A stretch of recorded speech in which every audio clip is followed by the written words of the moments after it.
அரவிந்தர் ஆசிரம பள்ளி. அரபிந்தோ ஆசிரமம் ஸ்கூல்.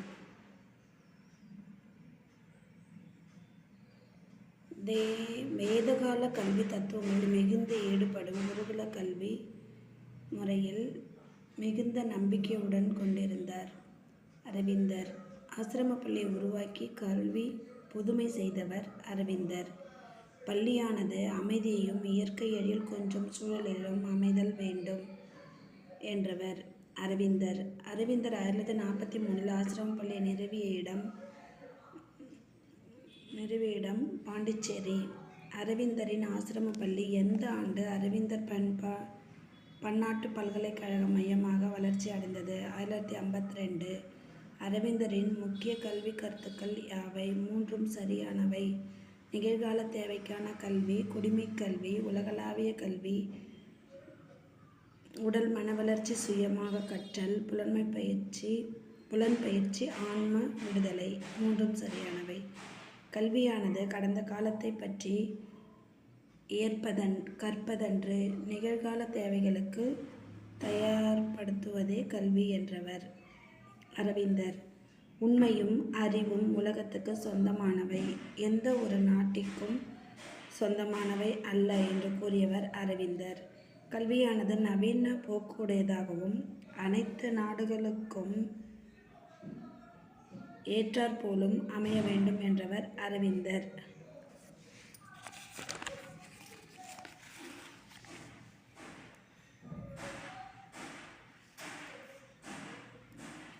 மன வளர்ச்சியும் உடல்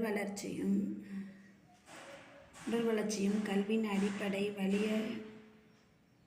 உடம்பில் தான் வலிமையான மனம் இருக்க முடியும் என்றவர் அரவிந்தர். கல்வியானது அறிந்தவற்றிலிருந்து அறியாதவற்றை கற்பதும், அருகிலுள்ளவற்றை அறிந்த பின்னரே தொலைவில் உள்ளதை கற்பதும் வேண்டும் என்றவர் அரவிந்தர். மனமே கல்வியின் சாதனம் என்றவர் யார்? அரவிந்தர். கல்வியானது ஆன்மா விடுதலையும் பொருள் சார்ந்த வாழ்க்கை வளத்தையும் பெற்றுத்தர உதவுதல் வேண்டும் என்றவர் அரவிந்தர். ஆசிரம வாழ்க்கையில் வலியுறுத்தப்படுபவை காலையில் இறைவணக்கம், தியானம் மற்றும் ஊட்டச்சத்து உள்ள எளிமையான உணவு. உடற்பயிற்சியும் விளையாட்டும் உடல் நலத்தை காக்க உதவுகின்றன. ஆசிரியர் மாணவர் உறவு நேரிடையானது. மூன்றும் சரியானவை. அரவிந்தர் பன்னாட்டு பல்கலைக்கழக மையத்தின் முக்கிய நோக்கம் கல்விக்காகவே கல்வி என்ற சீரிய நோக்கில் நடத்துவது, அறிவியலும் கலையிலும் இணைந்த மாணவரின் முழுமையான ஆளுமை வளர்ச்சியை உதவுவது, சுதந்திரமாக முன்னேறும் முறை ஃப்ரீ ப்ரிஃபரன்ஸ் பின்பற்றப்படுகிறது. மூன்றும் சரியானவை. கீழ்கண்டவற்றில் உள்ள தவறான ஒன்றை தேர்வு செய்க. அரவிந்தர் ஆசிரம பள்ளி இந்து சமயம் சார்ந்தது.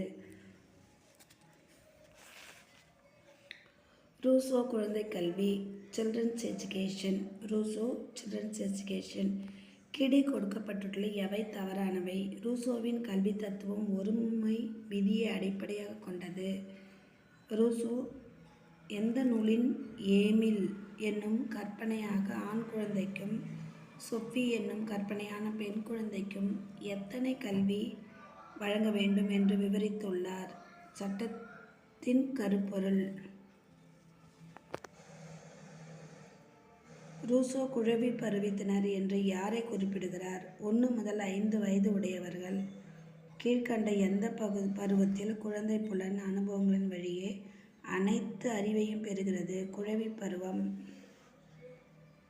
பார்த்தல், உணர்தல், கேட்டல், தொடுதல் போன்ற புலன் அனுபவங்களின் வழியே ஒரு பொருளின் தன்மை அறியும் பருவம் குழவி பருவம். குழந்தை பருவத்திற்குரிய வயது எது? 6 முதல் 12 வயது உடையவர்கள்.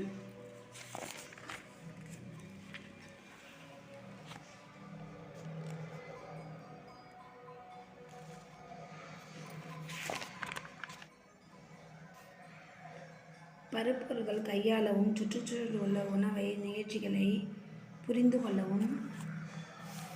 கொள்ளவும் எந்த பருவ குழந்தை முயலுகிறது? குழந்தை பருவம். 13 வயதிலிருந்து 15 வயது வரை உள்ள குழந்தைகள் எப்பருவ குழந்தைகள் என்று ரூசோ குறிப்பிடுகிறார். முந்தைய குமரப்பருவம் உலகில் உள்ள பொருட்கள் ஒப்புக்கொள்ளவும் ஒப்பு நோக்கவும் வேறுபடுத்தி பார்க்கவும்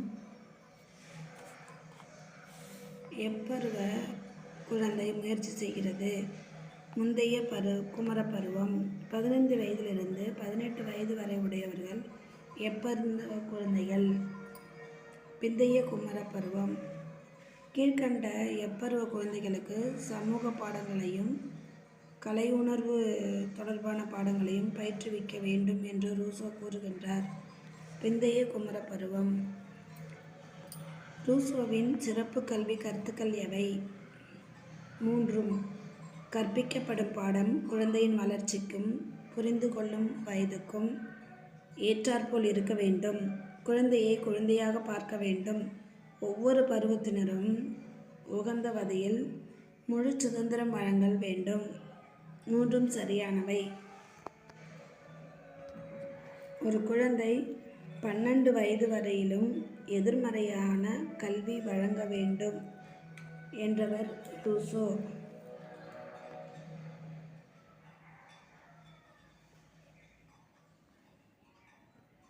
குழந்தையின் இதயத்தை தீங்குகளிலிருந்து பிழைகள் செய்வதிலிருந்தும் காப்பதாக எதிர்மறை கல்வி இருக்க வேண்டும் என்று கூறியவர் ரூசோ. வாழ்க்கை கல்வி என்பது ஒரு முழுமையான வாழ்க்கை வாழ்வதற்கான ஓர் ஆயத்தமே என்பது யாருடைய கருத்து? ரூசோ. இயற்கையான கல்வி அல்லது சமூக சாயலற்ற கல்வி என்று ரூசோ இக்கல்வியை கூறுகிறார். எதிர்மறை கல்வி இயற்கை தூய்மையானது, அதேபோல குழந்தைகளும் மற்றவர்கள் சமுதாயம் தீங்கு நிறைந்தது என்று கூறியவர் ரூசோ. பாடங்களை துரத்தி அடித்தால் குழந்தையின் கவலையே துரத்தப்படுகிறது என்பவர் யார்? ரூசோ. மனிதர்கள் அல்லது சமுதாயம் வழங்கிய அறிவினை குழந்தைகளுக்கு கற்பிக்கக்கூடாது என்று வலியுறுத்துவது ரூசோவின் எதிர்மறை கல்வி. சமூகத்தில் உள்ள மொழியானது தேவையற்ற குப்பை என்று யாருடைய கருத்து? இது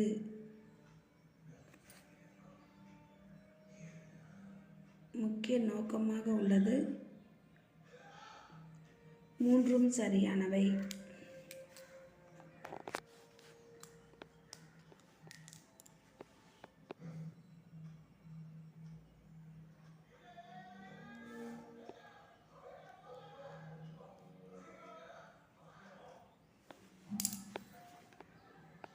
இயற்கையிலிருந்து கற்றல், இதயத்தை தீமைகளிலிருந்து காத்தல், வலுவான உடல் மற்றும் புலன் பயிற்சி.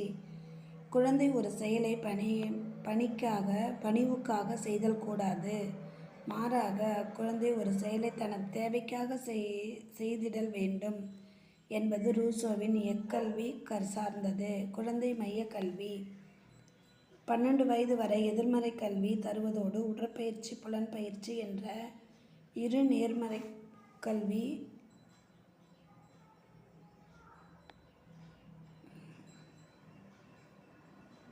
நடப்படுதல் வேண்டும் என்று வலியுறுத்தியவர் ரூசோ.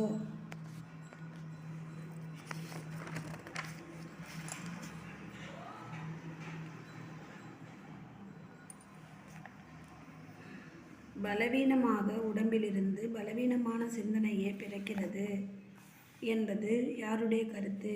ரூசோ. வலுவான உடலே வலுவான ஞானத்திற்கு அடிப்படை என்று கூறியவர் ரூசோ. அன்றாட வாழ்க்கையில் புலன்களை பயன்படுத்துவதற்கு குழந்தைகளுக்கும் பயிற்சி அளிக்க வேண்டும் என்பவர் ரூசோ. கல்வியின் ரூசோ தொடங்கி வைத்த புரட்சிக்கூறு குழந்தை மைய கல்வி, இயற்கையை ஒட்டிய கல்வி, கற்றவர்களுக்கான சுதந்திரம் 3 சரியானவை.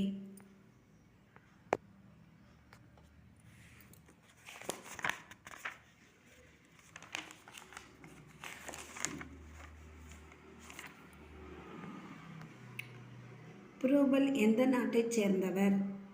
புரோபல் குழந்தை பூங்கா பள்ளி. புரோபல் கிண்டர்கார்டன். புரோபல் எந்த நாட்டைச் சேர்ந்தவர்? ஜெர்மனி. உலகத்தில் முதல் குழந்தை பூங்கா பள்ளியை தோற்றுவித்தவர் புரோபல். வாருங்கள் நம் குழந்தைகளுக்காக வாழ்வோம். புரோபல் என்பது யாருடைய புகழ்மிக்க வார்த்தைகள்? கீழ்கண்டவற்றை யாருடைய கல்வி தத்துவம் ஒருமை விதியை அடிப்படையாக கொண்டது? புரோபல். இறைவன் என்ற ஒருமையிலிருந்து பிரிந்த இரு மாறுபாடுகளே மனித இயற்கையும் என்று கூறியவர் புரோபல். கல்வியின் நோக்கம் என்பது மாணவர்களை இயற்கையோடு அமைதியாக நட்புறவு கொள்ளச் செய்தது யார் கருத்து? புரோபல்.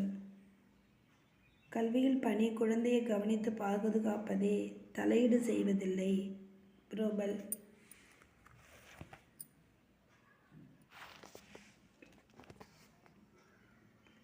குழந்தை ஒரு பயிர் என்றால் ஆசிரியர் ஒரு தோட்டக்காரர் என ஒருமைப்படுத்தியவர் புரோபல். விளையாட்டு என்பது குழந்தையின் சுய வெளிப்பாடு. விளையாட்டு என்பது குழந்தையின் உச்சக்கட்ட மலர்ச்சியாகும் என்று விளையாட்டின் அவசியத்தை மிகவும் வலியுறுத்தியவர் புரோபல். புரோபல் குழந்தைகளின் பிள்ளை பருவத்தில் விளையாட்டு பயன்படுத்தியவர் பொருள்கள் எவ்வாறு அழைக்கப்பட்டன? பரிசுகள். குழந்தைகளுக்கு புரோபல் தயாரித்தளித்த முதல் பரிசு பந்து. குழந்தைகளுக்கு புரோபல் தயாரித்தளித்த இரண்டாவது பரிசு கோலங்கள், கனசதுரங்கள், உருளைகள் மூன்றும். கற்றலின் மாணவர் கடமை செய்வது செய்திகளை பெறுவதன்று என்பது யார் கருத்து? புரோபல். காகிதம், அட்டை, மணல், களிமண், மரத்தூள் போன்றவற்றில் குழந்தைகள் விரல் வைத்து விளையாடுவதை புரோபல் எவ்வாறு குறிப்பிடுகிறார்? தொழில் வேலைகள். தொழில் வேலைகள் குழந்தைகளின் படைப்பாக்குமையை கிரியேட்டிவிட்டி வளர்ப்பதாக அமைகிறது என்று கூறியவர் புரோபல். பாட்டுடன் கலந்த விளையாட்டுகள் யாருடைய கல்வி முறையில் பயன்படுத்தப்பட்டன? புரோபல். போட்டி விளையாட்டுகளை எதிர்ப்பவர் புரோபல். புரோபல் கல்வி முறையில் எதற்கு முக்கியத்துவம் தரப்பட்டுள்ளது? குழந்தையின் சுதந்திரம் மற்றும் தானே செய்தல், விளையாட்டு, படைப்பாற்றலின் வெளிப்பாடு மூன்றும் சரியானவை.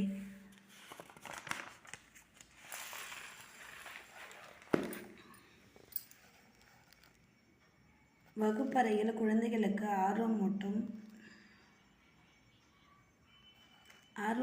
வகையில் ஆசிரியர் தலையீடு குறைந்திருக்க வேண்டும் என்பது யாருடைய கருத்து? புரோபல். குழந்தை பூங்காவின் கிண்டர்கார்டன் தந்தை என கருதப்படுபவர் புரோபல். விளையாட்டு என்பது இயற்கையாகவே குழந்தைகளிடம் ஊற்றெடுக்கிறது, தன்மை பயக்கிறது என்பது விளையாட்டு குழந்தைகளுக்கு நன்மை அளிக்கக்கூடியது என்பது யார் கருத்து? புரோபல். பெரியவர்களுக்கு வேலை என்பது எப்படி முக்கியமோ அப்படி குழந்தை விளையாட்டு என்பது முக்கியம். யார் கருத்து? புரோபல். குழந்தையின் உடல், உள்ளம், அறிவு ஆகிய பண்புகளில் ஒருங்கிணைந்த வளர்ச்சிக்கு எது அவசியம் என்று புரோபல் கருதுகிறார்? விளையாட்டு. வாருங்கள் குழந்தைகளுக்காக வாழ்வோம் என்ற புகழ்மிக்க வாசகத்தை வழங்கியவர் புரோபல். John Dewey. பயனுள்ள வாழ்க்கை. John Dewey privilege life. கீழ்கண்டவர்களுள் யார் அமெரிக்க நாட்டின் புகழ்பெற்ற முற்போக்கு சிந்தனையாளர்? John Dewey.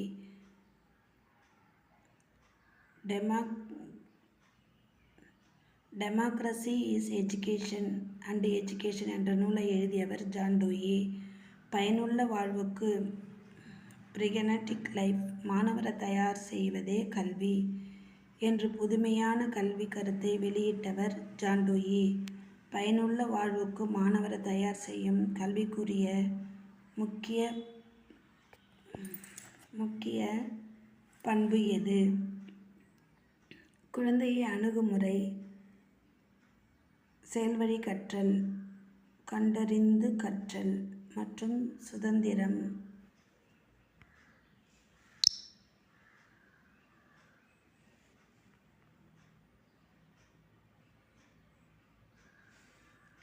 மாணவர் தான் வாழும் சூழல், சமுதாயம் ஆகியன பற்றி உணரும் வகையில் கல்வியை கற்பிக்க வேண்டும் என்று வலியுறுத்தியவர் ஜான் டூவி. மாணவர் தன்னை சுற்றியுள்ள பொருட்களை தொட்டு உணர்ந்து பயன்படுத்தி அவற்றை கையாள கற்றுக்கொள்வதே உண்மையான கல்வி என்பது யாருடைய கருத்து? John Dewey. செய்து கற்றல் முறையை பரிந்துரைத்தல். John Dewey. ஒவ்வொரு வகுப்பறையும் வழக்கமான வகுப்பறை போலின்றி ஒர்க் ரூம் போல இருக்க வேண்டும் என்றவர் யார்? John Dewey. செயல்வழி கற்றல் உள்ள சிறப்பு கூறுகள் எவை? மூன்றும் சரியானவை.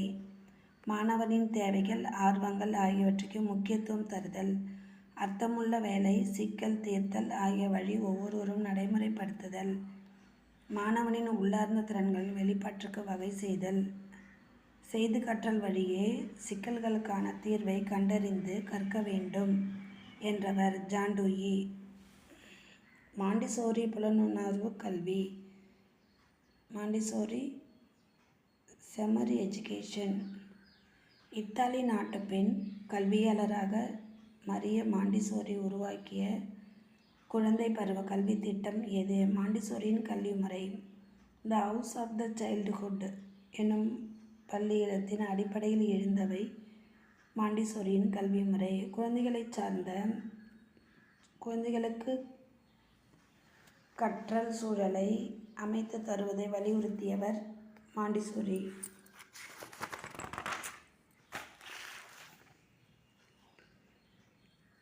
கீழ்கண்ட எப்பருவ குழந்தைகளுக்கு புறப்பொருளினால் உண்டாகும் புலன் வாழ்வில் பயன்படக்கூடிய செய்தொழில் திறன்கள் பொருத்தமானது?